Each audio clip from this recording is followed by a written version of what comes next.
would say we use the intelligence of nature to do filtration.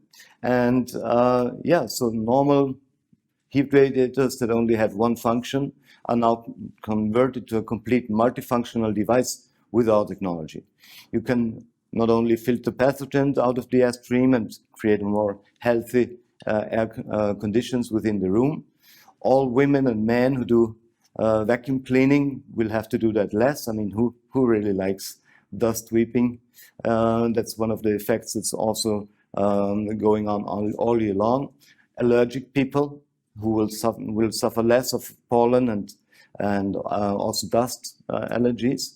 And yeah, now the coolest thing with this fan upgrade, you can also use the heat radiators for cooling in the summertime. So similar like HVAC systems in the US, where we'll bring this product in the second half of this year, we can now use heat radiators for cooling in summertime, reversing their original intent.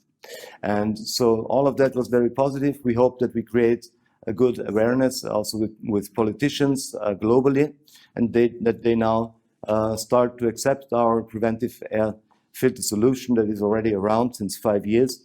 And it's not only mitigating virus pandemics like we are suffering through now. We always had flu epidemics every winter time, and this was always effective against that. So we hope that more and more governments will adopt this technology over the next years, and with that we can grow to our size that we need.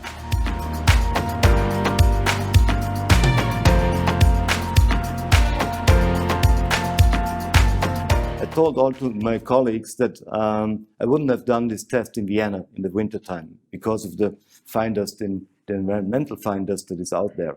And this Sahara height in the second week proved what we thought, that a lot of this fine dust come into the room and into the school from the outside. So you don't only have the pathogens and the fine dust coming from human sources, from the pupils and the kids themselves, you also have the fine dust coming in. And in Vienna, for example, 1 in 6 child has asthma or other respiratory diseases. So these are lifelong diseases, and I think we should protect our kids from that and not harm them additionally with too much ventilation. Better purify the air preventively, and of course for oxygen and CO2 concentration it makes sense to open up the windows, but in regular terms we would recommend to do that.